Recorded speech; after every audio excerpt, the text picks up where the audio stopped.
ദൈവത്തിൻ്റെ അതിപരിശുദ്ധ നാമം വാഴ്ത്തപ്പെടുമാറാകട്ടെ.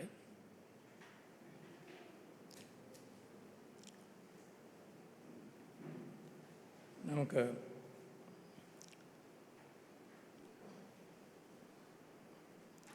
അല്പസമയത്തെ നമ്മുടെ ചിന്തയ്ക്കായിട്ട് ഒരു വാക്യം വായിക്കാം.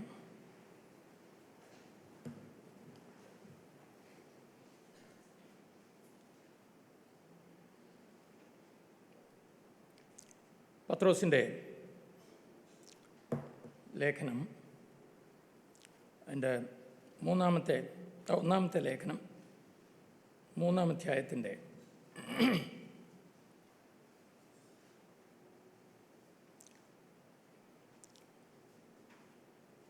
14-ാമത്തെ വാക്യം.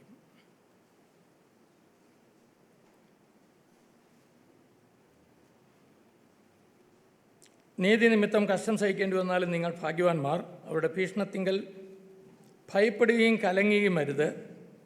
എന്നാൽ ക്രിസ്തുവിനെ നിങ്ങളുടെ ഹൃദയങ്ങളിൽ കർത്താവായി വിശുദ്ധീകരിപ്പിൻ. എന്നാൽ ക്രിസ്തുവിനെ നിങ്ങളുടെ ഹൃദയങ്ങളിൽ കർത്താവായി വിശുദ്ധീകരിപ്പിൻ. നമുക്ക് പ്രാർത്ഥിക്കാം. സ്വർഗീയ പിതാവേ, ഞങ്ങൾ അവിടുത്തെ സ്തുതിക്കുകയും വാഴ്ത്തിയും വന്ദിക്കുകയും ചെയ്യുന്നു. അവിടുത്തെ മഹാദേവയ്ക്കായിട്ട് സ്തോത്രം ചെയ്യുന്നു. അവിടുത്തെ വചനത്തിനായിട്ട് നന്ദിയോടെ സ്തോത്രം. ഇന്ന് അടിയങ്ങളോട് സംസാരിക്കണമേ. അടിയൻ്റെ നാവോട് കൂടെ ഇരിക്കണം. ഞങ്ങളെ അനുഗ്രഹിക്കണമേ, യേശുവിൻ്റെ നാമത്തിൽ തന്നെ.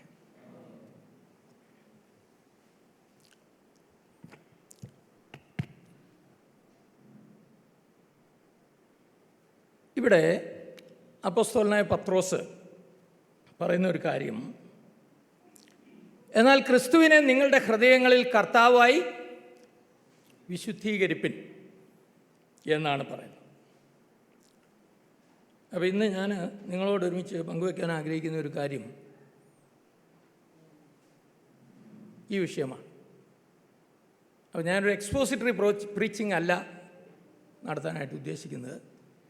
ഒരു ടോപ്പിക്കൽ സ്റ്റഡിയെ സംബന്ധിച്ച് ചില കാര്യങ്ങൾ പറയാം. എൻ്റെ ഹൃദയത്തിൽ ദൈവം തന്നിരിക്കുന്ന ചില ചിന്തകൾ നിങ്ങളോട് ഒരുമിച്ച് പങ്കുവയ്ക്കാം എന്നാണ് ഞാൻ കരുതുന്നത്. ഈ കർത്തൃത്വം എന്ന് പറയുന്നത് എന്താണ്? കർത്തൃത്വം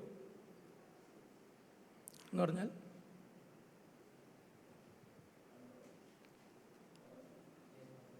അപ്പം ഞാനൊരു ചോദ്യം ചോദിച്ചിരിക്കുക. ഈ എൻ്റെ ഒരു പ്രശ്നം, ഞാനൊരു അധ്യാപകനായതുകൊണ്ട് ഈ ചോദ്യം ചോദിക്കുന്ന ഒരു ശീലം ഉണ്ട്. അപ്പോൾ ഇങ്ങനെ ഒരു പ്രസംഗത്തിൻ്റെ ഇടയ്ക്ക് ചോദ്യം ചോദിക്കാനായിട്ട് പറ്റില്ല എന്നുള്ളൊരു ലിമിറ്റേഷൻ ഉണ്ടെങ്കിലും ചോദ്യം ഞാനിങ്ങനെ ചോദിക്കുകയാണ്. എന്ത് കർത്താവ് എന്ന് പറഞ്ഞാൽ? പിള്ളേരൊക്കെ പഠിക്കുന്ന പിള്ളേർക്ക് പറയാം. ഹലോ, എന്തൊരു കഷ്ടമാണിത്.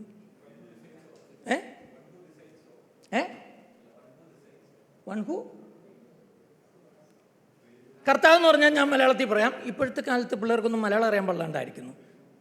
ക്രിയ ചെയ്യുന്നവനാരാ, അത്രേ ഉള്ളൂ. ആ സിമ്പിൾ ആസ് ദാറ്റ്. ഈ സൗരനറിയാം, അത് പഴയ ജനുസ് ആയതുകൊണ്ടാണ്. ക്രിയ ചെയ്യുന്നവനാണ് കർത്താവ്. കർത്താവ്, കർമ്മം, ക്രിയ, അങ്ങനെ 3 കാര്യങ്ങൾ നമ്മൾ പഠിച്ചിട്ടുണ്ട്. ഒരു സെൻറ്റൻസിൻ്റെ അടിസ്ഥാന ഘടകങ്ങളാണ്. ക്രിയ ചെയ്യുന്നവൻ ആരോ അവൻ കർത്താവ്. അപ്പോൾ ഇവിടെ പത്രോസ് പറയുന്ന കാര്യം, ക്രിസ്തുവിനെ നിങ്ങളുടെ ഹൃദയങ്ങളിൽ കർത്താവായി വിശുദ്ധീകരിപ്പിൻ. ഈ വാക്കുകളെല്ലാം പറയാൻ നമുക്ക് സമയമില്ല. ക്രിസ്തുവിനെ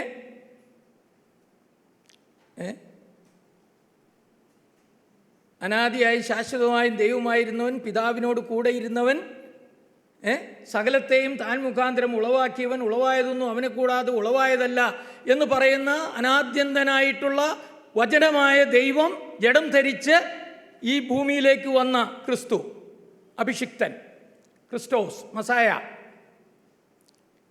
ഈ ക്രിസ്തുവിനെ നിങ്ങളുടെ ഹൃദയങ്ങളിൽ എന്തുകൊടുക്കണം? കർത്താവായി വിശുദ്ധീകരിക്കണം. വിശുദ്ധീകരിക്കുക എന്ന് പറഞ്ഞാൽ എന്താണ്? വിശുദ്ധീകരിക്കുക എന്ന് പറഞ്ഞാൽ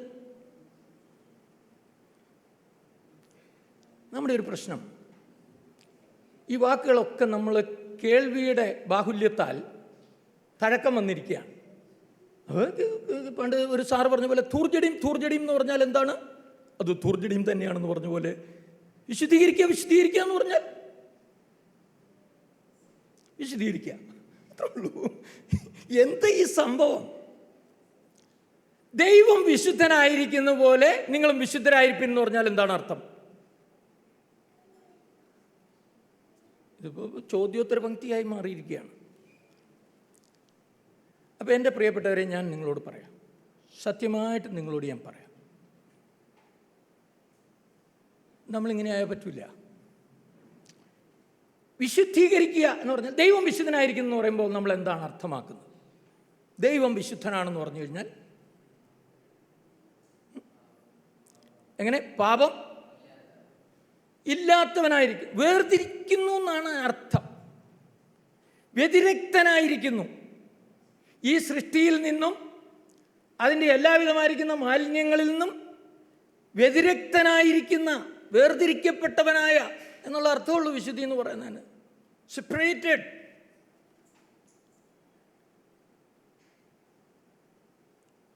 അപ്പൊ ക്രിസ്തുവിനെ നിങ്ങളുടെ ഹൃദയങ്ങളിൽ ഏത് നിലയിലാണ് നിങ്ങൾ വേർതിരിച്ച് വെക്കേണ്ടത്?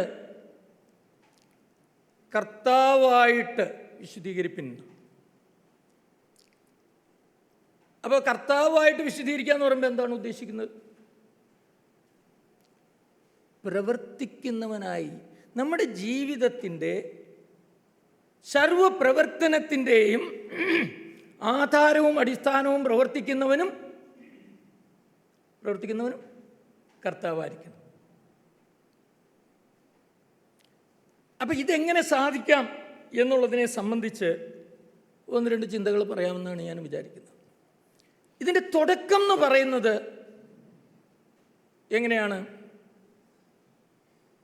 റോമാലേഖനം 10-ാം അധ്യായത്തിൻ്റെ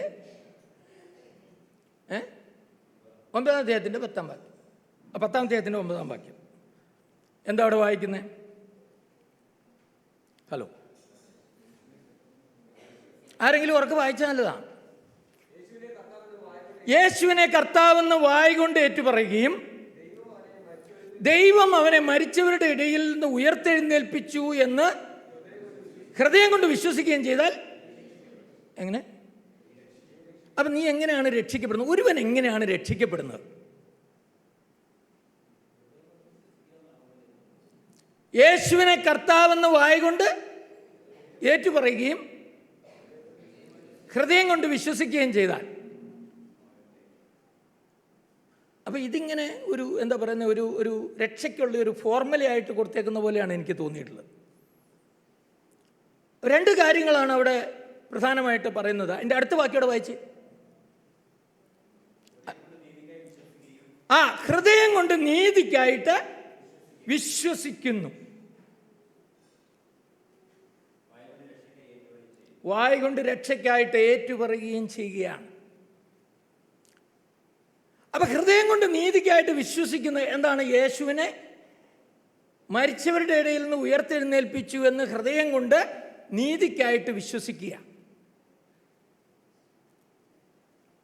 റോമാലേഖനത്തിൻ്റെ അകത്ത് നമ്മൾ വായിക്കുന്നത്, നമ്മളുടെ നീതീകരണത്തിനായി മരണത്തിന് ഏൽപ്പിക്കപ്പെട്ടും നമ്മുടെ രക്ഷയ്ക്കായി ഉയർപ്പിച്ചുമിരിക്കുന്ന കർത്താവായ യേശു ക്രിസ്തു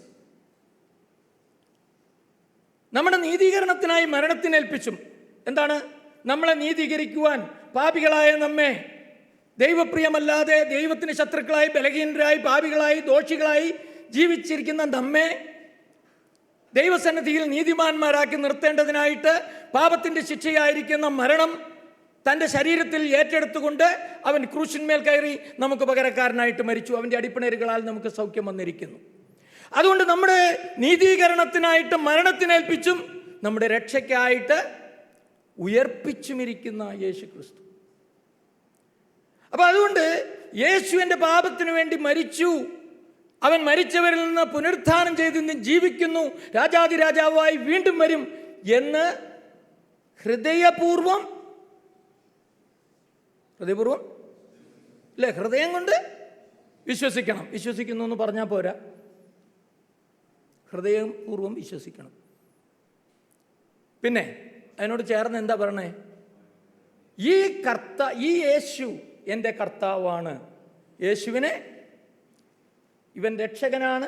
ആ രക്ഷകൻ ഇനി മുതൽ എൻ്റെ കർത്താവാണ്. ഇന്ന് വരെ ഞാനായിരുന്നു എൻ്റെ ജീവിതത്തിൻ്റെ കർത്താവ്.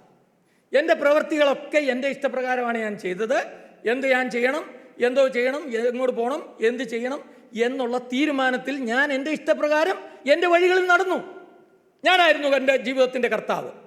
എന്നാൽ ഇന്നു മുതൽ ഈ യേശുവിനെ, യേശു എന്ന് പറഞ്ഞാൽ രക്ഷകൻ, തൻ്റെ ജനത്തെ അവരുടെ പാപങ്ങളിൽ നിന്ന് രക്ഷിപ്പാനിരിക്കൊണ്ട് അവന് യേശു എന്ന് പേർ വിളിക്കണം എന്ന് ദൂതൻ മുഖാന്തരം അറിയിക്കപ്പെട്ടതനുസരിച്ച് പേർ വിളിച്ചവനായ യേശു എന്ന് പേർ വിളിച്ചവനായ ആ യേശുവിനെ കുറിച്ച് അപ്പോസ്തലനായ പത്രോസ് പറഞ്ഞു, മറ്റൊരുത്തനിലും രക്ഷയില്ല, നാം രക്ഷിക്കപ്പെടുവാൻ ആകാശത്തിൻ കീഴിൽ മനുഷ്യരുടെ ഇടയിൽ വിളിക്കപ്പെട്ടിരിക്കുന്ന വേറെ ഒരു നാമവുമില്ല എന്ന് അരുളി ചെയ്തവനായിരിക്കുന്ന, മരിച്ചവരുടെ ഇടയിൽ നിന്ന് ഉയർപ്പിക്കപ്പെട്ടതിനാൽ വിശുദ്ധിയുടെ ആത്മാവ് സംബന്ധിച്ച ദൈവപുത്രൻ എന്ന് ശക്തിയോടെ നിർണയിക്കപ്പെട്ടിരിക്കുന്നവനായിരിക്കുന്ന ഈ കർത്താവായ യേശുവിനെ ഇന്നു മുതൽ ഞാൻ എൻ്റെ ജീവിതത്തിൻ്റെ കർത്താവായിട്ട് അംഗീകരിക്കുന്നു. ചില ആൾക്കാർ പറഞ്ഞാൽ അങ്ങനെ കർത്താവായിട്ട് അംഗീകരിക്കുക എന്നൊക്കെ പറഞ്ഞാൽ ലോഡ്ഷിപ്പ് സാൽവേഷനാണ് എന്നൊക്കെ പറയും. എനിക്കറിയാൻ പാടില്ല.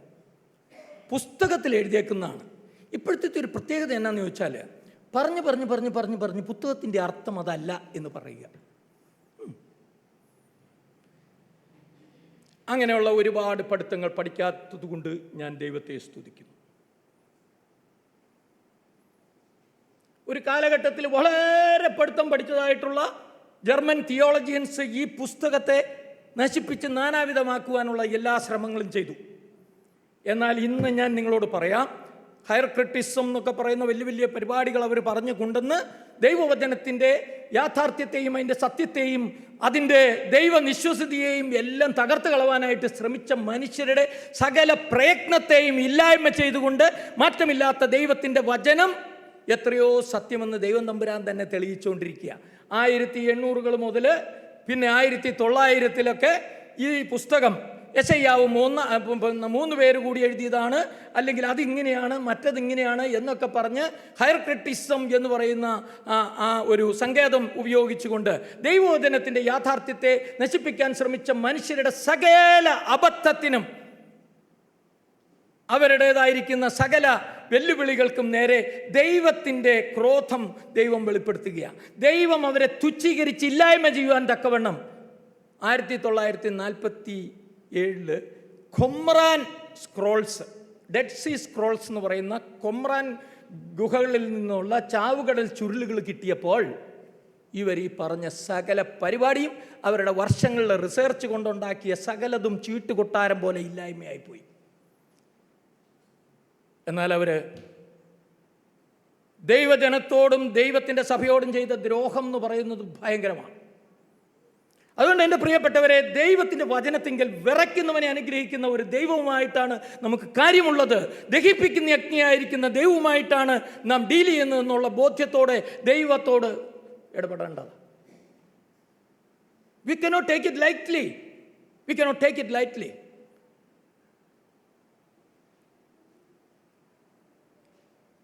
അപ്പോൾ കർത്താവായ യേശുവിനെ ഇന്നു മുതൽ ഞാൻ എൻ്റെ ജീവിതത്തിൽ എൻ്റെ കർത്താവായി സ്വീകരിക്കുന്നു.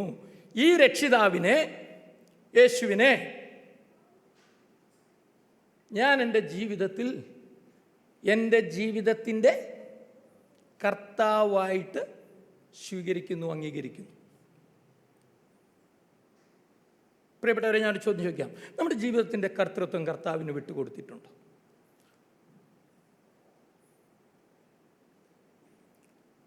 കർത്താവായ യേശു മത്തായിയുടെ സുവിശേഷം 7-ാം അധ്യായത്തിൻ്റെ 21-ാമത്തെ വാക്യത്തിൽ ഇങ്ങനെ പറഞ്ഞു, എന്നോട് കർത്താവേ കർത്താവേ എന്ന് പറയുന്നവൻ ഏവനുമല്ല സ്വർഗത്തിൽ പോകുന്നത്, പിന്നെ സ്വർഗസ്ഥനായ എൻ്റെ പിതാവിൻ്റെ ഇഷ്ടം ചെയ്യുന്നവനത്രേ. അവിടെ കൊണ്ട് അവസാനിപ്പിച്ചില്ല കർത്താവ്. അന്നാളിൽ പലരും എന്നോട്, ഞാൻ നിൻ്റെ നാമത്തിൽ പ്രവചിക്കുകയും നിൻ്റെ നാമത്തിൽ ഭൂതങ്ങളെ പുറത്താക്കുകയും നിൻ്റെ നാമത്തിൽ അനേക വീര്യപ്രവൃത്തികളെ ചെയ്യുകയും ചെയ്തില്ലയോ എന്ന് എന്നോട് ചോദിക്കും.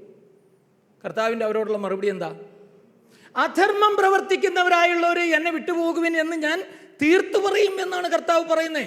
എൻ്റെ പ്രിയപ്പെട്ടവരെ, നമ്മുടെ ജീവിതത്തിൻ്റെ യാഡ് സ്റ്റിക്ക് എന്ന് പറയുന്നത് നമ്മുടെ ജീവിതം എന്തായിരിക്കുന്നു എന്നുള്ളതാണ്. നമ്മൾ പുറമേ എന്ത് പറയുന്നു എന്നുള്ളതല്ല, നമ്മൾ എന്ത് ഭാവിക്കുന്നു എന്നുള്ളതല്ല, നമ്മുടെ ജീവിതം ദൈവം മുമ്പാകെ എന്തായിരിക്കുന്നു എന്നുള്ളതാണ്. നമ്മുടെ ജീവിതത്തിൽ കർത്താവിനെ നമ്മുടെ ജീവിതത്തിൻ്റെ രക്ഷിതാവായി, യേശുവിനെ നമ്മുടെ ജീവിതത്തിൻ്റെ കർത്താവായി നമ്മൾ സ്വീകരിച്ചുവെങ്കിൽ ഒരുവൻ ക്രിസ്തുവിലായാൽ അവൻ പുതിയ സൃഷ്ടിയായി, പഴയത് കഴിഞ്ഞു പോയി, ഇതാ സകലവും പുതുതായിരിക്കുന്നു. ആ ഒരു ജീവന്റെ പുതുക്കത്തിൽ നടക്കുവാനായി വിളിക്കപ്പെട്ട നാം, ക്രിസ്തുവിനോട് ചേരുവാൻ സ്നാനമേറ്റ് അവൻ്റെ മരണത്തിൽ പങ്കാളികളായി അവൻ്റെ മരണത്തിൻ്റെ പുനരുത്ഥാനത്തിൻ്റെയും സാദൃശ്യങ്ങളോട് ഏകീഭവിച്ചവരായ നാം ജീവന്റെ പുതുക്കത്തിൽ നടക്കേണ്ടതിനായിട്ടാണ് സ്നാനപ്പെട്ടത്. ആ ഒരു പുതുക്കമാർന്ന ജീവിതത്തിൻ്റെ തെളിമ നമ്മുടെ ജീവിതങ്ങളിലുണ്ടോ?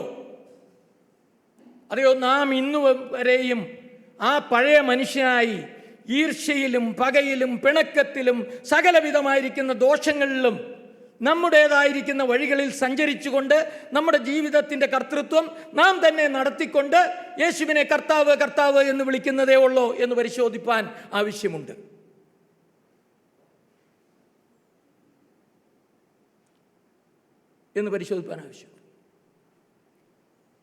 ഇവിടെ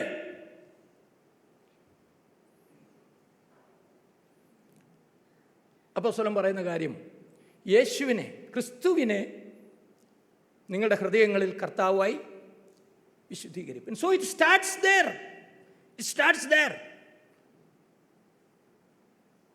നാം രക്ഷിക്കപ്പെടുമ്പോൾ, യഥാർത്ഥമായി രക്ഷിക്കപ്പെട്ടെങ്കിൽ നമ്മുടെ ജീവിതം രൂപാന്തരപ്പെടണം. ഒരുവൻ ക്രിസ്തുവിലായാൽ പുതിയ സൃഷ്ടിയാണ്.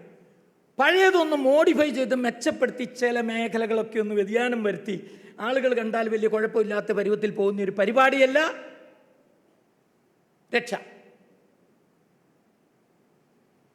പണ്ടത്തെ ജീവിതം തന്നെ ഒന്ന് പഴയ വീടിങ്ങനെ ഒന്ന് പെയിൻറ് ചെയ്ത് സംഗതി ശരിയാക്കി, ഒരു എന്താ പറയുന്നത്, ഒരു ഫേസ് ലിഫ്റ്റൊക്കെ കൊടുത്ത് ആൾക്കാർ നോക്കിയാൽ കുഴപ്പമൊന്നുമില്ല സംഗതി ഒരു വിധം. പണ്ട് പരസ്യമായിട്ട് കള്ളു കുടിക്കാൻ പോകുമായിരുന്നു, ഇപ്പം അങ്ങനെ പരസ്യമായിട്ടില്ല, പിന്നെ രഹസ്യമായിട്ടൊക്കെ. നമ്മുടെ ജീവിതത്തിൽ സാരമായ വ്യത്യാസമൊന്നും വന്നിട്ടില്ല. മറ്റു മനുഷ്യരിൽ നിന്ന് ഒരു വ്യത്യാസമില്ല. ഈ ലോകത്തിലുള്ള ശേഷം മനുഷ്യരിൽ നിന്ന് നമുക്ക് യാതൊരു വ്യത്യാസവും ഇല്ല. അവർ ജീവിക്കുന്ന പോലെ അല്ലെങ്കിൽ അതിനേക്കാൾ മോശമായിട്ട് നമ്മൾ ജീവിച്ചുകൊണ്ട് നമ്മൾ മേനി നടിക്കുകയാണ്, ദൈവമക്കളാണെന്ന് പറയുകയാണ്. നമ്മുടെ ജീവിതം കാണുന്ന ആളുകൾക്ക് ഇവൻ ഗുണപ്പെട്ടതാണെന്നുള്ള യാതൊരു അണ്ടർസ്റ്റാൻഡിങ് കിട്ടുന്നില്ല. കാരണം എന്താ? ശേഷം മനുഷ്യരിൽ നിന്ന് നമ്മൾ ഒട്ടും വ്യത്യസ്തരല്ല. എന്നാൽ ഒരുത്തൻ രക്ഷിക്കപ്പെട്ടാൽ ചുമ്മാ അങ്ങനെ ഇരിക്കുന്നില്ല, അവൻ്റെ ജീവിതത്തിൽ വ്യത്യാസം വരുന്നു എന്നാണ് കാണുന്നത്. എഫെസ്യ ലേഖനം 2-ാം അധ്യായത്തിൻ്റെ 8-ാം വാക്യം എന്താ പറയുന്നത്? കൃപയാലല്ലോ നിങ്ങൾ വിശ്വാസം മൂലം രക്ഷിക്കപ്പെട്ടിരിക്കുന്നു, പിന്നെ അതിനും നിങ്ങൾ കാരണമല്ല, ആരും പ്രശംസിക്കാതിരിപ്പാൻ പ്രവൃത്തികളും കാരണമല്ല. ദൈവത്തിൻ്റെ ദാനം എത്രയാകുന്നു, അതിന് നിങ്ങൾ കാരണമല്ല, ആരും പ്രശംസിക്കാതിരിപ്പാൻ പ്രവൃത്തികളും കാരണമല്ല. 9-ാം വാക്യം, 9ഉം 10ഉം അത്രയും ഫോഴ്സിൽ നമ്മൾ പറഞ്ഞു കേൾക്കാറില്ല. എന്താണ്? നിങ്ങൾ അവൻ്റെ കൈപ്പണിയായി ക്രിസ്തുയേശുവിൽ സൽപ്രവർത്തികൾക്കായിട്ട് സൃഷ്ടിക്കപ്പെട്ടവരാണ്. അപ്പം ദൈവം തമ്പുരാൻ നമ്മളെ പുതിയ സൃഷ്ടിയായി ക്രിസ്തുവിൽ വീണ്ടും ജനിപ്പിച്ച് പുതുക്കത്തിൻ്റെ അനുഭവത്തിലേക്ക് വരുത്തിയിരിക്കുന്ന എന്തിനാണ്? സൽപ്രവർത്തികൾക്കായിട്ട്, അവൻ്റെ മാസ്റ്റർ പീസായിട്ട് ക്രിസ്തുയേശുവിൽ സൃഷ്ടിക്കപ്പെട്ടവരാണ്. നാം അവയിൽ കണ്ടിന്യൂ ചെയ്യേണ്ടതിന്, തുടർന്നു പോരേണ്ടതിന്, നാം അവയെ ചെയ്തു പോരേണ്ടതിന് അവൻ അവയെ മുന്നൊരുക്കിയിരിക്കുന്നു. ഒരു മനുഷ്യൻ രക്ഷിക്കപ്പെടുമ്പോൾ അവൻ സൽപ്രവൃത്തികളിൽ ശുഷ്കാന്തിയുള്ള ഒരു മനുഷ്യനായി, ദൈവത്തിന് കൊള്ളാവുന്നവനായി ഈ ലോകത്ത് ജീവിക്കാൻ വേണ്ടുന്ന എല്ലാ യനതാരികളും ഒരുക്കി വെച്ചിരിക്കുന്നു എന്ന് മാത്രമല്ല, പത്രോസ് അതിനെക്കുറിച്ച് 2 പത്രോസ് 1-ന്റെ അകത്ത് പറയുമ്പോൾ പറയുന്നത്, നമ്മെ വിളിച്ചവൻ്റെ ദിവ്യശക്തി നമ്മുടെ ജീവനും ഭക്തിക്കും വേണ്ടതൊക്കെയും ഒരുക്കിയിരിക്കുകയാണ്. എന്നിട്ട് അവയാൽ അവൻ അതിമഹത്തായിരിക്കുന്ന വിലയേറിയതായിരിക്കുന്ന വാഗ്ദത്തങ്ങളെ നമുക്ക് നൽകിയിരിക്കുന്നു. ദൈവത്തിൻ്റെ വചനത്തിൽ എത്രയോ വാഗ്ദത്തങ്ങൾ ദൈവം നമുക്ക് നൽകിയിരിക്കുന്നു. ഇവയാൽ നിങ്ങൾ ലോകത്തിൽ മോഹത്താലുള്ള നാശം വിട്ടൊഴിഞ്ഞ് തൻ്റെ ദിവ്യ സ്വഭാവത്തിൻ്റെ കൂട്ടാളികളായി തീരുവാനിട വരുന്നു. അപ്പോൾ കർത്താവിൻ്റെ രൂപത്തോട് അനുരൂപപ്പെടുവാനായി ദൈവം ഒരുക്കി വെച്ചിരിക്കുന്ന സൽപ്രവൃത്തികളിൽ ശുഷ്കാന്തിയുള്ള ജനമായി വളരുവാൻ, ചെയ്യുവാൻ ആവശ്യമായതൊക്കെയും ദൈവം ഒരുക്കി വെച്ചിരിക്കുകയാണ്. പക്ഷെ നമ്മുടെ പ്രശ്നം എന്താണ്? കർത്തൃത്വം നമ്മൾ വിട്ടുകൊടുക്കുന്നില്ല എന്നുള്ളതാണ് പ്രശ്നം. It starts there. പൗലോസ് അതിനെക്കുറിച്ച് പറയുമ്പോൾ പറയുന്ന ഒരു കാര്യം എനിക്ക് വളരെ ഇഷ്ടമാണ്. ഗലാത്യ ലേഖനം 2-ാം അധ്യായത്തിൻ്റെ 20-ാം വാക്യം. ഗലാത്യ ലേഖനം 2-ാം അധ്യായത്തിൻ്റെ 20-ാമത്തെ വാക്യം. അവിടെ എന്താ പറഞ്ഞേ? ഞാൻ ക്രിസ്തുവിനോടുകൂടെ ക്രൂശിക്കപ്പെട്ടു. I am crucified with Christ. It's no longer I who lives, it's Christ who lives in me. ഞാൻ ക്രിസ്തുവിനോടുകൂടെ ക്രൂശിക്കപ്പെട്ടിരിക്കുന്നു. ഇനി ജീവിക്കുന്നത് ഞാനല്ല, ക്രിസ്തു അത്രേ എന്നിൽ ജീവിക്കുന്നു.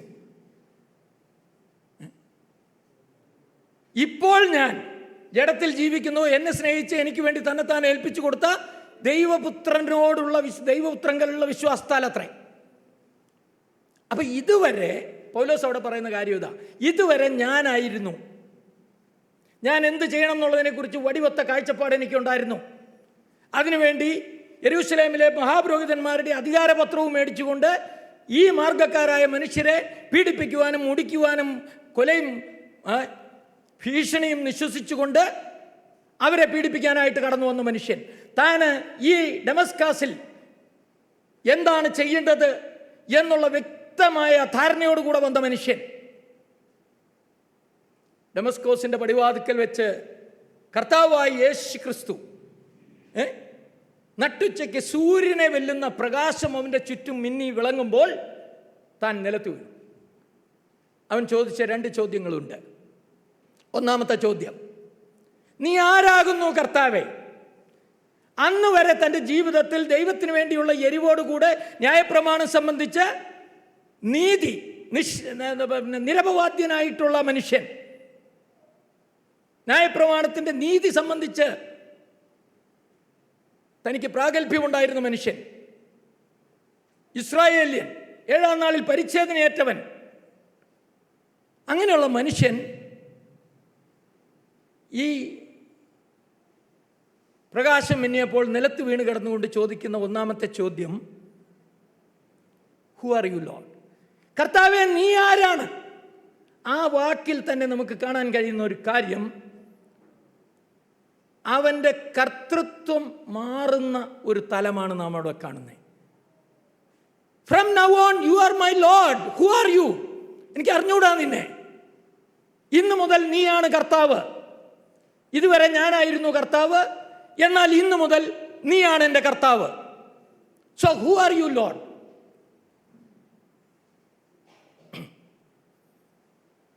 അപ്പൊ കർത്താവ് പറഞ്ഞു, എന്താ പറഞ്ഞേ? കർത്താവ് എന്താ പറഞ്ഞേ? നീ ഉപദ്രവിക്കുന്ന നസ്രായനായ യേശു ആകുന്നു. നിങ്ങളൊന്ന് ആലോചിച്ച് നോക്കി എൻ്റെ പ്രിയപ്പെട്ടവരെ, എന്തൊരു ഭയങ്കര കാര്യമാണ്. എനിക്ക് ഭയങ്കര സന്തോഷം തരുന്നൊരു കാര്യമാണ്. നീ ഉപദ്രവിക്കുന്ന ആരെയാണ് ഈ പൗലോസ് ഉപദ്രവിക്കുന്നത്? വിശ്വാസികൾ. പക്ഷെ ഇതൊക്കെ കൊള്ളുന്ന ആർക്കാണ്? കൊള്ളുന്ന കർത്താവിനാണ്. നീ ഉപദ്രവിക്കുന്ന പൗലോസ് കർത്താവിനെയല്ല ഉപദ്രവിച്ചേ. ഇസ്രായേലിനുള്ള ബന്ധത്തിൽ കർത്താവ് പറഞ്ഞൊരു കാര്യമുണ്ട്. എന്താ പറഞ്ഞേ? നിങ്ങളെ തൊടുന്നവൻ ഇങ്ങനെയുള്ള വാക്യങ്ങളൊന്നും നിങ്ങൾ വായിച്ചിട്ടില്ല. എൻ്റെ കണ്ണിൻ്റെ കൃഷ്ണമണിയെ തൊടുന്നു എന്നാ. എൻ്റെ കണ്ണിൻ്റെ കൃഷ്ണമണിയെ തൊടുന്നു. ആലോചിച്ച് നോക്കി. You are the apple of my eyes എന്ന് ഇംഗ്ലീഷിലൊരു പാട്ടുണ്ട്. പല വാക്യങ്ങളുണ്ട്. 1-2 വാക്യം പറയാതെ പോയ ഒക്കില്ല. ഇതിപ്പോൾ നിങ്ങൾ കണ്ടമട്ട് കാണുന്നില്ല. 17-ാമത്തെ സങ്കീർത്തനം 17.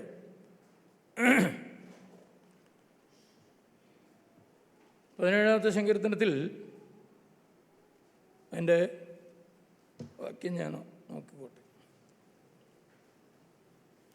സങ്കീർത്തനങ്ങൾ 17. ഹലോ, 17-ാമത്തെ സങ്കീർത്തനത്തിൽ 7-ാമത്തെ വാക്യം: നിന്നെ ശരണമാക്കുന്നവരെ അവരോട് എതിർക്കുന്നവരുടെ കയ്യിൽ നിന്ന് നിന്റെ വലം കൈയാൽ രക്ഷിക്കുന്നവനായുള്ളവേ, നിന്റെ അത്ഭുതകാരുണ്യം കാണിക്കണമേ. 8-ാമത്തെ വാക്യം: കണ്ണിൻ്റെ കൃഷ്ണമണി പോലെ എന്നെ കാക്കണമേ എന്നാണ് സങ്കീർത്തനക്കാരൻ പറയുന്നത്. കണ്ണിൻ്റെ കൃഷ്ണമണി പോലെ.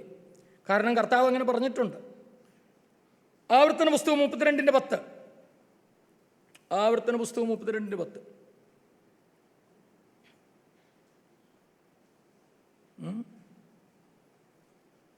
ആവർത്തനം 32:10.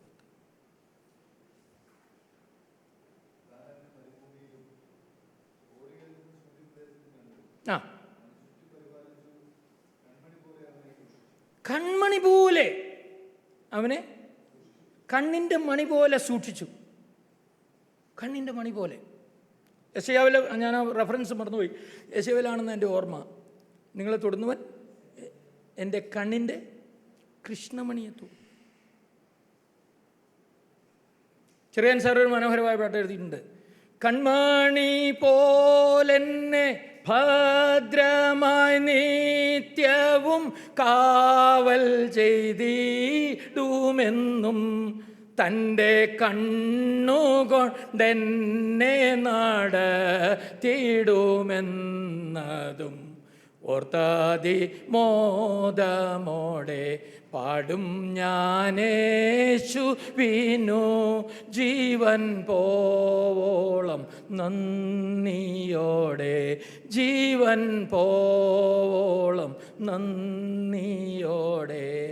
ഓ, എൻ്റെ ദൈവം തൻ്റെ കണ്ണിൻ്റെ കൃഷ്ണമണി പോലെ എന്നെ പരിപാലിക്കും എന്നുള്ള ഒരു ചിന്ത, ആ ഒരു തിരിച്ചറിവറിയുന്നവനായിട്ടുള്ള ഒരു ദൈവപൈതലിനെ സംബന്ധിച്ചിടത്തോളം അവന് ഈ കർത്താവിന് നന്ദിയോടെ പാടാതിരിക്കാൻ കഴിയില്ല.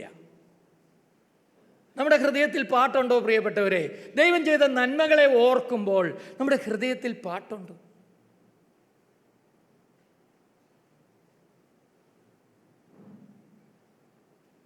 എൻ്റെ വിചാരം നമ്മുടെ ഹൃദയത്തിൽ അങ്ങനെ പാട്ടുണ്ടെങ്കിൽ നല്ല ഉറക്കം നമ്മൾ പാടുമെന്നാണ് എൻ്റെ വിചാരം. മിണ്ടാതിരുന്ന് ഞാൻ ദൈവം എന്ന് അറിഞ്ഞുകൊള്ളുക എന്നുള്ളൊരു വാക്യം ബൈബിളിലുണ്ട് എന്നുള്ളത് വിസ്മരിച്ചുകൊണ്ടല്ല ഞാൻ പറഞ്ഞത്. എങ്കിലും എൻ്റെ ഒരു വിചാരം ഞാൻ ഓർക്കുന്നുണ്ട്, കഴിഞ്ഞ ഈ വേൾഡ് കപ്പ് കാലത്ത് അതിൻ്റെ ഫൈനലിൽ നമ്മൾ മുകളിൽ ഇരുന്ന് പന്ത് കളി കണ്ടായിരുന്നു. ഞാനന്ന് തൃശ്ശൂർ ഒരു പിന്നെ മീറ്റിംഗ് ഉണ്ടായിരുന്നു, ഒരു കൺവെൻഷൻ ഉണ്ടായിരുന്നു. അതിന് പോയേച്ച് തിരിച്ചു വരുവാണ്. അപ്പോൾ ഒരു 12 മണിയൊക്കെ കഴിയുമ്പോഴത്തേക്കും പന്ത് കളിയൊക്കെ തീരും. അപ്പോൾ ഞാനുണ്ട് അങ്കമാലിയൊക്കെ എത്തിയപ്പോഴും വലിയ ആളുകളൊന്നും കാണുന്നില്ല. അപ്പോൾ എന്താണ്, മറ്റേ സാധാരണ കഴിയുമ്പോൾ ഒരു ഇതൊക്കെ കാണുമല്ലോ. അപ്പോൾ ഞാൻ ഇവിടെ വന്നപ്പോൾ വലിയ ഒച്ചയും ബഹളമൊക്കെ ഉണ്ട്. അപ്പോൾ ഞാൻ മുകളിൽ കയറി. അപ്പോൾ നമ്മുടെ സഭയിലുള്ള പല ആളുകളും പിള്ളേരും ചെറുപ്പക്കാരൊക്കെ കൂടി ഇങ്ങനെ ഇത് കണ്ടുകൊണ്ടിരിക്കുകയാണ്. അപ്പോൾ അങ്ങനെ എന്തുവാണ്, അർജൻറ്റീന ജയിച്ചു എന്നൊക്കെ തോന്നുന്നു, അർജൻറ്റീന. അപ്പോൾ ഉണ്ട് എൻ്റെ പയ്യനൊക്കെ എന്ത് ചാട്ടി മറിഞ്ഞ് അവൻ ബനിയനൊക്കെ ഊരി ഇങ്ങനെ ഡാൻസൊക്കെ ചെയ്ത് ഭയങ്കര ഒച്ചത്തിൽ. ഏത് അർജൻറ്റീന ജയിച്ചേന്, അർജൻറ്റീന ജയിച്ചേന്. എന്നാൽ എന്നെ കണ്ണിൻ്റെ കൃഷ്ണമണി പോലെ സൂക്ഷിക്കുന്ന ദൈവം, ആപത്തനർത്ഥങ്ങളിൽ നിന്ന് വിടുവിക്കുന്ന കരുണാസമ്പൂർണനായിരിക്കുന്ന ദൈവം, ആ ദൈവം എന്നെ കണ്ണിൻ്റെ കൃഷ്ണമണി പോലെ കാത്തു പരിപാലിക്കുന്നതിനെ ഓർത്തിട്ട് ശവക്കോട്ടയിലെ മൂകത ആണെന്ന് പറഞ്ഞാൽ അതിലെന്തോ കുഴപ്പമുണ്ട്. അപ്പം എൻ്റെ പ്രിയപ്പെട്ടവരെ, നമ്മുടെ ജീവിതത്തിൻ്റെ കർത്തൃത്വം അതാണല്ലോ ഞാൻ പറഞ്ഞു വന്നേ. എന്താ, ആ കിടപ്പിൽ കിടന്നുകൊണ്ട് പൗലോസ് ചോദിക്കുകയാണ്, നീ ആരാകുന്നു കർത്താവേ? അവൻ്റെ ജീവിതത്തിൻ്റെ ട്രാൻസ്ഫോർമേഷൻ്റെ തുടക്കമാണ് അവിടെ. പറയാം ഉടനെ, നീ ഉപദ്രവിക്കുന്ന കർത്താവാണ്.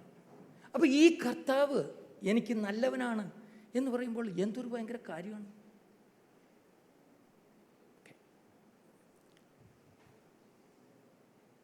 നീ ഉപദ്രവിക്കുന്ന കർത്താവ്. ശരി. അപ്പോൾ കർത്താവ് ഇത് പറഞ്ഞു കഴിഞ്ഞപ്പോൾ അവൻ്റെ രണ്ടാമത്തെ ചോദ്യം എന്താണ്? അത് നമ്മൾ 21-ാം അധ്യായവും 26-ാം അധ്യായവും വായിച്ചാൽ താൻ സാക്ഷ്യം പറയുമ്പോൾ മനസ്സിലാകുന്നുണ്ട്. 26-ാം അധ്യായത്തിലാണെന്നാണ് കരുതുന്നത്. ഞാൻ എന്ത് ചെയ്യണം എന്നാണ് അവൻ്റെ അടുത്ത ചോദ്യം. ഏത് എന്താ ചെയ്യേണ്ടതെന്നുള്ളതിനെക്കുറിച്ചൊരു ധാരണയില്ലാത്ത മനുഷ്യനാണ് പുള്ളി. കൃത്യമായ ധാരണയോടുകൂടെ അധികാരപത്രത്തോടുകൂടെ വന്നവനാണ്. കർത്താവിൻ്റെ മഹാപ്രഭാവത്തിൻ്റെ മുൻപിൽ സ്വർഗീയമായ ആലോചന അവന് വെളിപ്പെട്ടപ്പോൾ അവൻ തൻ്റെ ജഡരക്തങ്ങളോട് ആലോചന ചോദിക്കാൻ നിൽക്കാതെ, തനിക്ക് മുമ്പേ അപ്പോസ്തലന്മാരായവരെന്ത് ചെയ്തു എന്നൊന്നും ആലോചിക്കാതെ തൻ്റെ ജീവിതത്തെ സമ്പൂർണ്ണമായി കർത്താവിൻ്റെ സന്നിധിയിൽ സമർപ്പിക്കുന്ന ഒരു ചിത്രമാണ് നാം അവിടെ കാണുന്നത്. നീ ആരാകുന്നു കർത്താവേ? You are worthy to guide me, to control me. ഇന്ന് മുതൽ എൻ്റെ ജീവിതത്തെ നിയന്ത്രിക്കുവാൻ നീ യോഗ്യനാണ്. നീ ആരാണ് കർത്താവേ? നീ ഉപദ്രവിക്കുന്ന നസ്രായനായ യേശുവാണ്. നീ ഇപ്പോൾ ഉപദ്രവിച്ചുകൊണ്ടിരിക്കുവാണ്. പക്ഷേ ഞാൻ നിൻ്റെ യേശുവാണെന്ന് പറയുമ്പോൾ എന്താണ്? ഞാൻ നിൻ്റെ രക്ഷകനാണ്. യഹോശുവ, ലോർഡ് സേവ്സ്. യേശുവാണ്. അവൻ്റെ അടുത്ത ചോദ്യം, ഞാൻ എന്തോ ചെയ്യണം? ഞാനെന്തോ? ഈ ചോദ്യം നമ്മൾ കർത്താവിനോട് ചോദിക്കുന്നുണ്ടോ? കർത്താവേ, ഞാൻ എന്താണ് ചെയ്യേണ്ടത്?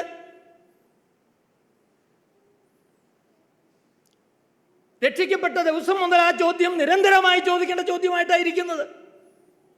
അപ്പോൾ കർത്താവ് എന്താ അവനോട് പറഞ്ഞേ? നിങ്ങൾ അപ്പോസ്തലപ്രവൃത്തികളുടെ പുസ്തകം അതിൻ്റെ ആക്ട്സ് ഓഫ് ദി അപ്പോസ്റ്റൽസ്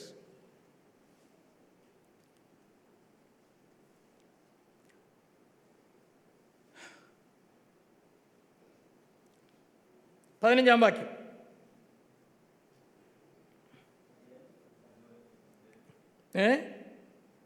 അവിടെ ആ ചോദ്യം നമ്മൾ കേൾക്കുന്നുണ്ട്. 26-ാം അധ്യായത്തിൻ്റെ അകത്ത്, നീ ആരാകുന്നു കർത്താവേ എന്ന് ഞാൻ ചോദിച്ചതിന് കർത്താവ്, നീ ഉപദ്രവിക്കുന്ന യേശു തന്നെ ഞാൻ. എങ്കിലും എഴുന്നേറ്റ് നിവർന്ന് നിൽക്കാം. നീ എന്നെ കണ്ടതിനും ഇനി ഞാൻ നിനക്ക് പ്രത്യക്ഷനാവാൻ ഇരിക്കുന്നതിനും നിന്നെ ശുശ്രൂഷകനും സാക്ഷിയുമായി നിയമിപ്പാൻ ഞാൻ നിനക്ക് പ്രത്യക്ഷനായി എന്ന് ഇങ്ങനെ പറയുകയാണ്. ജനത്തിൻ്റെയും ജാതികളുടെയും കയ്യിൽ നിന്ന് ഞാൻ നിന്നെ രക്ഷിക്കും. എന്തു മനോഹരമായൊരു വാഗ്ദത്തമാണ് ആ ഒരു സമർപ്പണം നടത്തുന്ന ദൈവവേദലിനുള്ളത്. അവർക്ക് പാപമോചനവും എന്നിലുള്ള വിശ്വാസത്താൽ ശുദ്ധീകരിക്കപ്പെട്ടവരുടെ ഇടയിൽ അവകാശവും ലഭിക്കേണ്ടതിന് അവരുടെ കണ്ണു തുറപ്പാനും അവരെ ഇരുളിൽ നിന്ന് വെളിച്ചത്തിലേക്കും സാത്താൻ്റെ അധികാരത്തിൽ നിന്ന് ദൈവത്തിങ്കിലേക്കും തിരിപ്പാൻ ഞാൻ ഇപ്പോൾ നിന്നെ അവരുടെ അടുക്കൽ അയക്കുന്നു എന്ന് കൽപ്പിച്ചു. അപ്പോസ്തല പ്രവൃത്തികളുടെ പുസ്തകം 21-ൻ്റെ അകത്ത് പറയുമ്പോൾ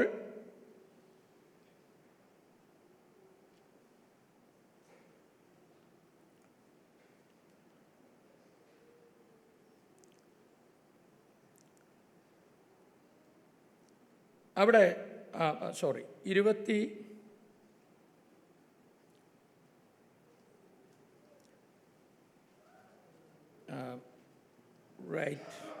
അപ്പോസ്തല പ്രവൃത്തികൾ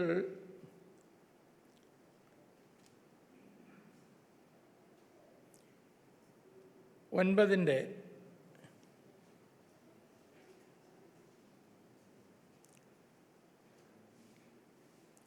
അകത്ത്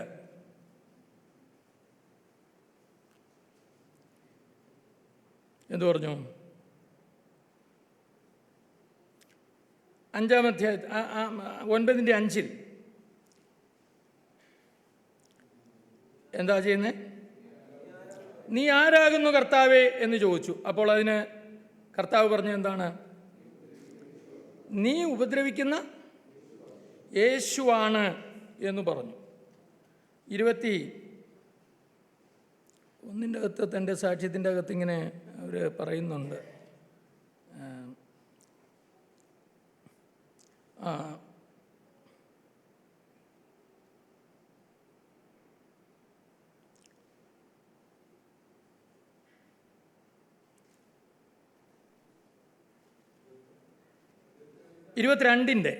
ഞാൻ 21 അല്ല 22-ൻ്റെ 6. അവിടെ നിലത്ത് വീണു. ശൗലേ ശൗലേ, നീ എന്നെ ഉപദ്രവിക്കുന്ന എന്ത് എന്ന് ഒരു ശബ്ദം കേട്ടു. കർത്താവേ, നീ ആരാകുന്നു എന്ന് ചോദിച്ചു. ഉപദ്രവിക്കുന്ന നസ്രായനായ യേശു എന്ന് പറഞ്ഞു. 10-ാം വാക്യം. കർത്താവേ, ഞാൻ എന്ത് ചെയ്യണം എന്ന് ചോദിച്ചു. കർത്താവേ, ഞാൻ എന്ത് ചെയ്യും? What should I do? താൻ ചോദിച്ച ചോദ്യമാണ്. അപ്പോൾ ഇവിടെ പൗലോസ് അതാ പറഞ്ഞത്, ഞാൻ ക്രിസ്തുവിനോടുകൂടെ ആ ദിവസം ക്രൂശിക്കപ്പെട്ടു, ഇനി ഞാനല്ല ജീവിക്കുന്നത്. അപ്പോൾ നമ്മുടെ ജീവിതത്തിൽ കർത്താവ് നമ്മുടെ കൺട്രോൾ ഏറ്റെടുക്കുമ്പോൾ, അതാണ് കർത്താവ് എന്ന് പറയുന്നതിൻ്റെ അർത്ഥം തന്നെ, അവനാണ് പ്രവർത്തിക്കുന്നത്. ഇന്നു മുതൽ എൻ്റെ ജീവിതത്തിലെ എല്ലാ പ്രവർത്തനങ്ങളുടെയും അടിസ്ഥാനവും ആധാരവും ചെയ്യുന്നവനും കർത്താവാണ് എന്ന് ഞാൻ അംഗീകരിക്കുക. അപ്പോൾ തൻ്റെ ജീവിതത്തിൽ പിന്നീട് നിരന്തരമായി ഈ കർത്താവിനോട് ചോദിക്കുന്നതായിട്ടാണ് താൻ ചെയ്യുന്നത്. നമ്മൾ നോക്കിക്കഴിഞ്ഞാൽ അറിയാം. ഞാൻ അറേബ്യയിലേക്ക് പോയി എന്നിങ്ങനെ ഗലാത്യ ലേഖനത്തിൽ വായിക്കുന്നുണ്ട്. മറ്റുള്ളവരോടൊന്നും ചോദിക്കാതെ, എന്നാൽ ഇനി ഞാനിങ്ങനെ മനസ്സാന്തരപ്പെട്ടു എന്നാൽ അപ്പോസ്തലന്മാരോടൊന്നും ചോദിച്ചാലേ ഇല്ല. തൻ്റെ ജന്മം മുതൽ തന്നെ വിളിച്ച് വേർതിരിച്ചവനായിരിക്കുന്ന ദൈവം എന്നാണ് ഗലാത്യ ലേഖനത്തിൽ പറയുന്നത്. അങ്ങനെ വലിയവനായിട്ടുള്ള ദൈവം തന്നെ വിളിച്ച് വേർതിരിച്ചപ്പോൾ താൻ വേറെ ആരോടൊന്നും ചോദിച്ചില്ല. കർത്താവ് പറയുന്നത് ചെയ്യുവാനായിട്ട് തന്നെ സമർപ്പിച്ചു. എൻ്റെ പ്രിയ സഹോദരങ്ങളെ, നമ്മുടെ ജീവിതങ്ങളിൽ ഈ നിലയിൽ യേശുവിനെ, ഈ രക്ഷിതാവിനെ നമ്മുടെ ഹൃദയങ്ങളിൽ കർത്താവായിട്ട് നാം വിശദീകരിച്ചിട്ടുണ്ടോ? വേർതിരിച്ചിട്ടുണ്ടോ? നമ്മുടെ ഹൃദയത്തിൽ നിന്ന് നിരന്തരമായി ഈ ചോദ്യം ഉയരുന്നുണ്ടോ? ഞാൻ എന്ത് ചെയ്യണം? അപ്പം എന്താ പറഞ്ഞേ?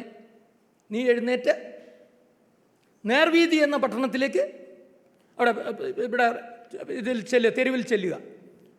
അവിടെ വെച്ച് നീ ചെയ്യേണ്ടത് എന്താണെന്ന് നിന്നോട് കൽപ്പിക്കും.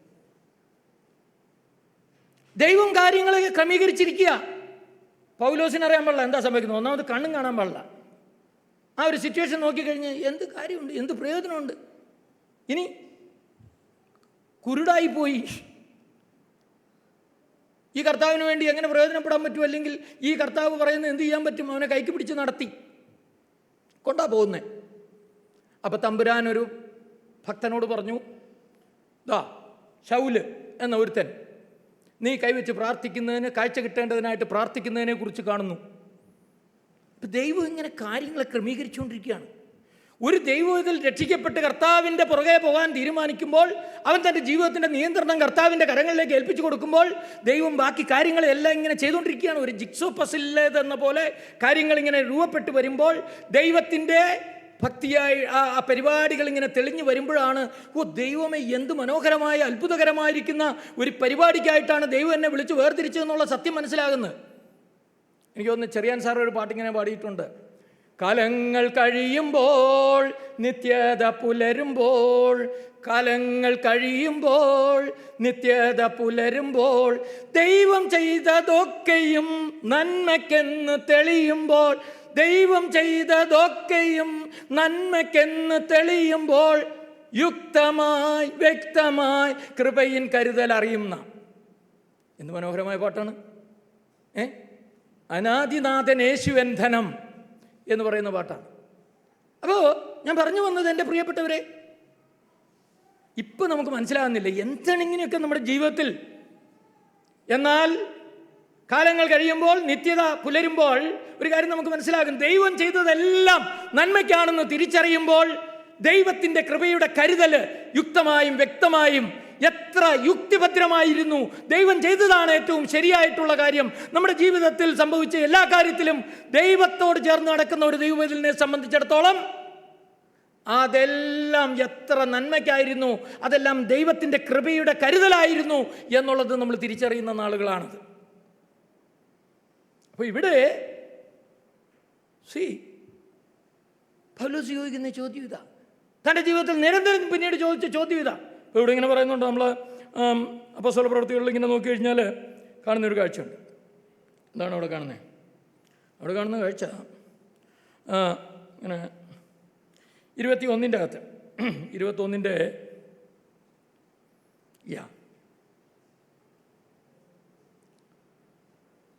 അതിൻ്റെ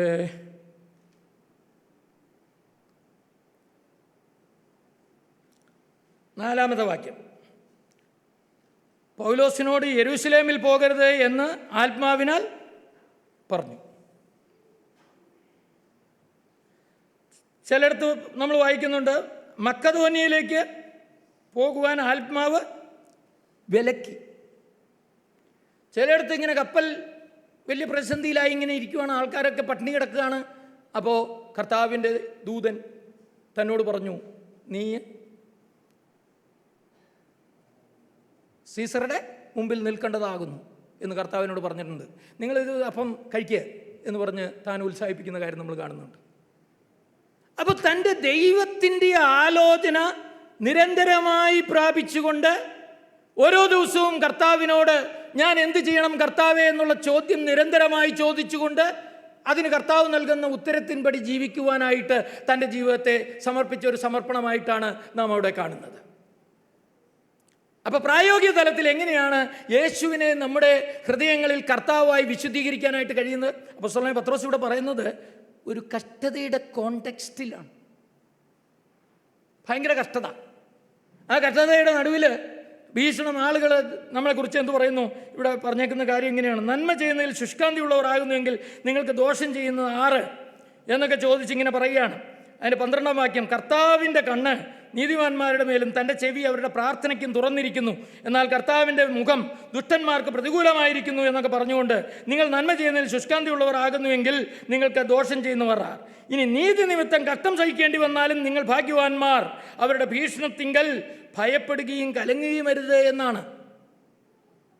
അപ്പോൾ കഷ്ടതയുടെ നടുവിലുള്ള വലിയ അനുഗ്രഹത്തെക്കുറിച്ചൊക്കെ തുടർന്ന് താനെ പറയുന്നുണ്ട്. ഇവിടെ ഇങ്ങനെ പറയുന്നുണ്ട് 4-ാം വാക്യം മുതൽ പറയുമ്പോൾ, നിങ്ങൾക്ക് പരീക്ഷയ്ക്കായി സംഭവിച്ചിരിക്കുന്ന അഗ്നിശോധനയെങ്കിൽ ഒരു അപൂർവ കാര്യം നിങ്ങൾക്ക് വന്നുകൂടി എന്ന് വെച്ച് അതിശയിച്ചു പോകരുത് എന്നാണ് പറയുന്നത്.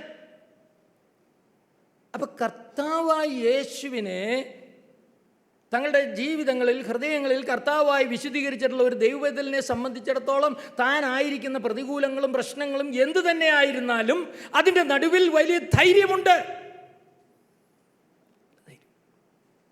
അല്ല, ധൈര്യമുണ്ട്. എന്തു മനോഹരമായിട്ടുള്ള ഒരു നടപ്പാണ് പ്രിയപ്പെട്ടവരെ!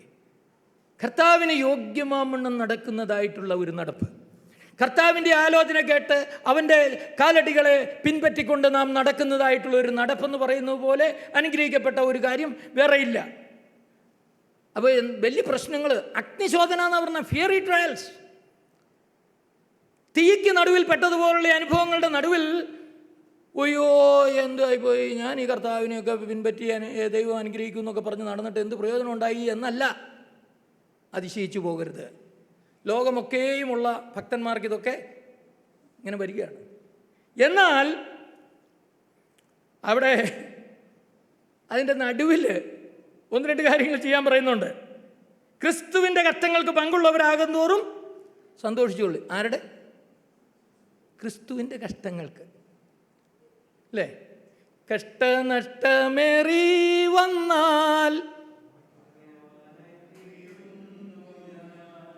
കഷ്ടമേറ്റ കർത്താവോടു കൂട്ടാളിയായി തീരുന്നു ഞാൻ. ദുഃഖത്തിൻ്റെ പാനപാത്രം കർത്താവിൻ്റെ കയ്യിൽ തന്നാൽ സന്തോഷത്തോടാതു വാങ്ങി ഹല്ലേലൂയ പാടിയിടും ഞാൻ. ഇത് നമ്മളിങ്ങനെ പാടും എപ്പോഴും. പ്രത്യേകിച്ച് ഈ പാട്ട് എപ്പോഴത്തേക്ക് റിസർവ് ചെയ്ത് വെച്ചേക്കാണ് സോര.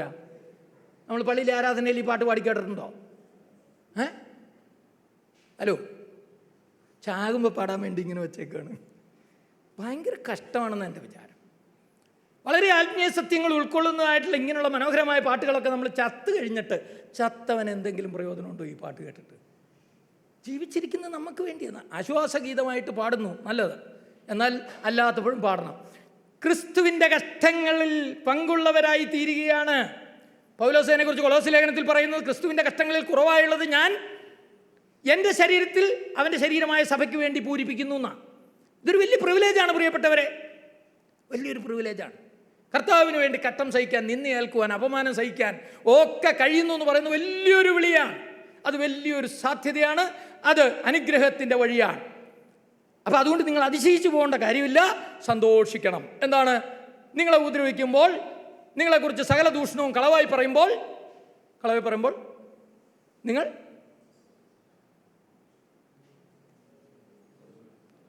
നിങ്ങൾ സന്തോഷിക്കണം, അല്ലേ?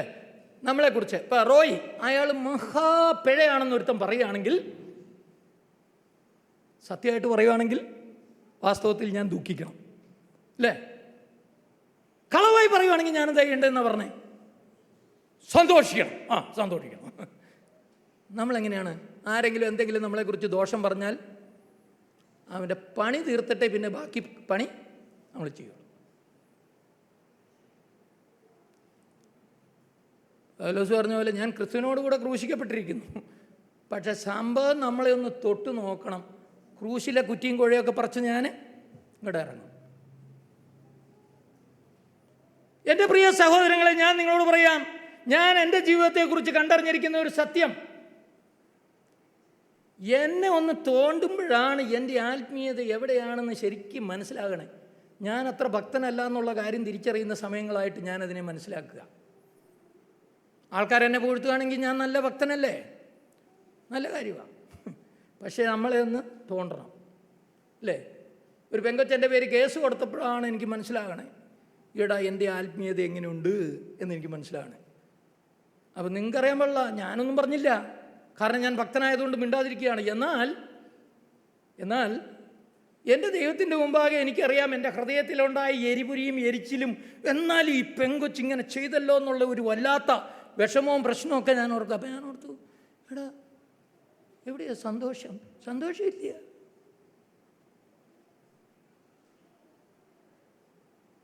നിങ്ങളെക്കുറിച്ച് സകല ദൂഷണവും കളവായി പറയുമ്പോൾ നിങ്ങളുടെ പ്രതിഫലം സ്വർഗത്തിൽ വർദ്ധിക്കുന്നു എന്നറിഞ്ഞ് സന്തോഷിച്ച് തുള്ളിച്ചാടണമെന്നൊക്കെയാണ് പറഞ്ഞേ. അപ്പോൾ if God is in control, you need not worry. വിളിച്ചവനായ ദൈവം നമ്മെ കരുതുന്നവനായി, നമ്മിൽ കർത്തൃത്വം നടത്തുന്നവനായി, നമ്മളുടെ മേൽ ദൃഷ്ടി വെച്ച് നമുക്ക് ആലോചന പറഞ്ഞു തരുന്നവനായി, ദിനംതോറും നമ്മെ വഴി നടത്തുന്നവനായി, നമ്മൾ കേട്ടതുപോലെ കോട്ടയും ശൈലവും സങ്കേതവുമായി നമുക്ക് ചുറ്റും പാറയായി പരിചയമായി നിൽക്കുമ്പോൾ ഞാൻ എന്തിനാ ഭയപ്പെടുന്നത്? അടുത്തത് താൻ പറയുന്ന കാര്യം എന്താണ്? അങ്ങനെ നിങ്ങൾ എങ്ങനെ ക്രിസ്തുവിൻ്റെ കഷ്ടങ്ങൾക്ക് പങ്കുള്ളവരാകും തോറും സന്തോഷിച്ചു കൊള്ളുവിൻ. അങ്ങനെ നിങ്ങൾ അവൻ്റെ തേജസ്സിൻ പ്രത്യക്ഷതയിൽ ഉല്ലസിച്ചാനന്ദിപ്പാനിടവരും.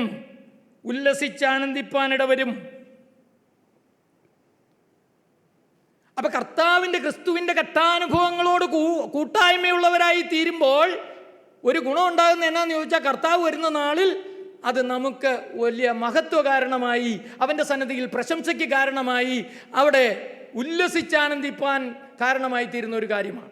അതിൻ്റെ താഴെ പറയുന്ന കാര്യം, ക്രിസ്തുവിൻ്റെ നാമം ഹേതുവായി നിന്ന സഹിക്കേണ്ടി വന്നാൽ, കർത്താവിൻ്റെ നാമത്തെ പ്രതി സുവിശേഷം പറയുന്നത് നിമിത്തമായി, കർത്താവിന് വേണ്ടി നിൽക്കുന്നതിൻ്റെ ഫലമായി ആളുകൾ നിങ്ങളെ ദുഷിക്കുകയും പഴിക്കുകയും ഒക്കെ ചെയ്യുമ്പോൾ, അല്ലേ?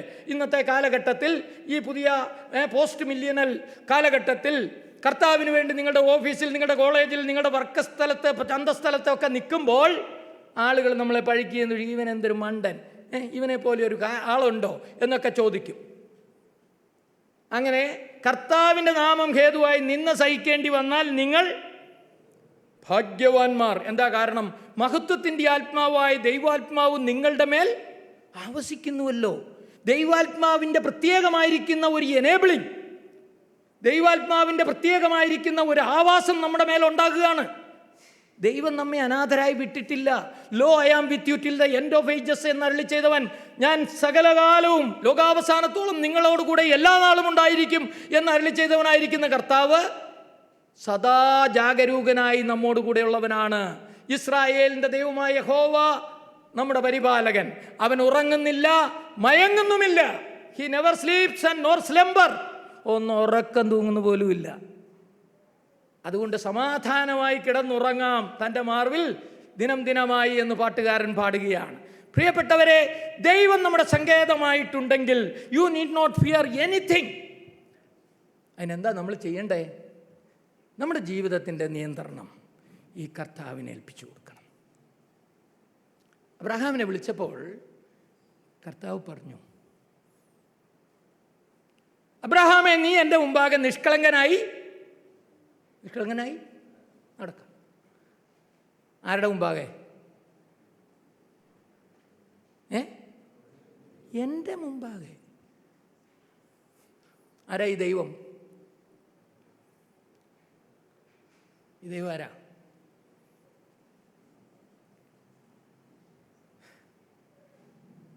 സകലത്തെയും അറിയുന്ന ദൈവം, നമ്മെ ഉള്ളതുപോലെ കാണുന്നവനായിട്ടുള്ള ദൈവം. നമ്മുടെ വെച്ചുകെട്ടൊക്കെ മനുഷ്യരുടെ മുമ്പിലേ വില പോവുകയുള്ളൂ. എന്നെ ഉള്ളതുപോലെ എൻ്റെ ഉള്ളത്തെ അറിയുന്നവനായിട്ടുള്ള ദൈവത്തിൻ്റെ മുൻപാകെ എൻ്റെ നടപ്പ് എങ്ങനെയാണെന്നുള്ളതാണ് എൻ്റെ ആത്മീയതയുടെ ശരിയായ അളവ്. മനുഷ്യരുടെ മുമ്പിൽ നടക്കുക എന്നുള്ളതാണ് പലപ്പോഴും ആളുകൾ ചെയ്യുന്ന കാര്യം. നമ്മുടെ പള്ളിയിലെ ആൾക്കാർ എന്തു വിചാരിക്കും? പള്ളിയിലെ ആൾക്കാർ എന്തു വിചാരിക്കും? അപ്പോൾ പള്ളിക്കാർ കാണുന്നതും അറിയുന്നതേ നമ്മുടെ പ്രശ്നമുള്ളൂ.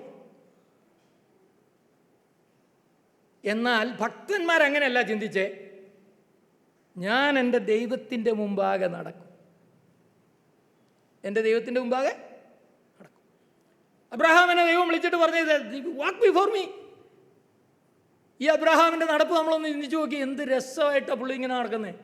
അങ്ങോട്ട് പോകാൻ പറഞ്ഞു, തെക്കോട്ട് പോകാൻ പറഞ്ഞു, തെക്കോട്ട് പോയി. വടക്കോട്ട് പോകാൻ പറഞ്ഞു, വടക്കോട്ട് പോയി. എന്താ എങ്ങ് ഞാൻ പോകുന്നു എന്നറിയാതെ തൻവിളി കേട്ട് പോകുന്നു ഞാൻ. ഇന്നിനി ഏത് ഖേദം വന്നാലും പിന്തിരികില്ല, പോകുന്നു ഞാൻ എന്നാണ് അതിനെ തുടർന്ന് ഭക്തന്മാർ പറഞ്ഞത്. എങ്ങോട്ടാ പോകുന്നതെന്ന് അറിയാൻ പാടില്ല, അങ്ങനെ പോവുക.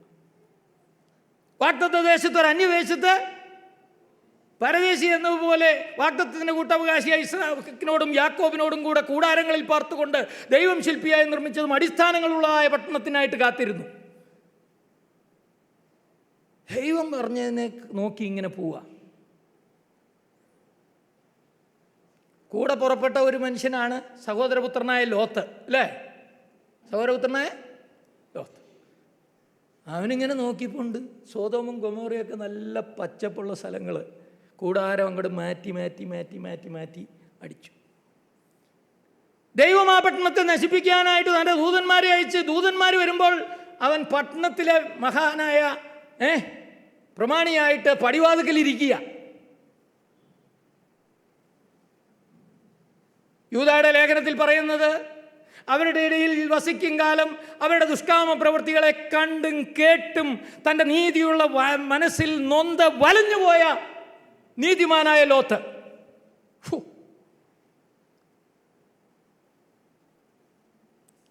പച്ചപ്പ് കണ്ടു പോയതാ.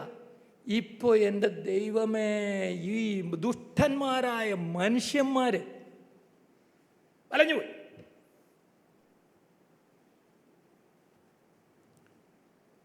എൻ്റെ പ്രിയപ്പെട്ടവരെ, നാശപട്ടണമായി ഈ ലോകത്തിലേക്കുള്ള നിന്റെ ഇറങ്ങിപ്പോക്ക് ഒറ്റ ദിവസം കൊണ്ടല്ല സംഭവിക്കുന്നത്. പടിയായിട്ടാണ്.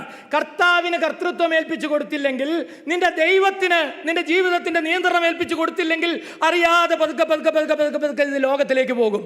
അതിൻ്റെ നടുക്കായി തീരുമ്പോഴാണ്, ഒയ്യോ ഇതെവിടെയാണ് ഞാൻ എത്തി നിൽക്കുന്നത്, തിരിച്ചു പോകാനും പറ്റുന്നില്ല, ഒന്നുമില്ല. അബ്രഹാം പോയി അവൻ്റെ വഴിക്ക്.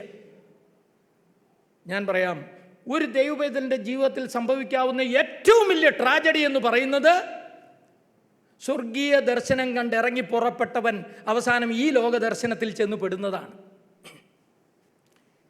എത്ര കാര്യങ്ങൾ നമുക്ക് മനസ്സിലാക്കാനായിട്ട് കഴിയും. ലോകത്ത് ഭക്തിയോടെ ദൈവത്തിന് വേണ്ടി തങ്ങളുടെ ജീവിതങ്ങളെ സമർപ്പിച്ച് ഇറങ്ങി പുറപ്പെട്ട അനേക മനുഷ്യരിന്ന് എന്തിനാണ്? ലോകമയത്വത്തിൻ്റെ വഴിയിലാണ്, പണസമ്പാദനത്തിൻ്റെ വഴിയിലാണ്. എന്തൊരു കഷ്ടമാണ് പ്രിയപ്പെട്ടവരെ, എന്തൊരു കഷ്ടമാണ്.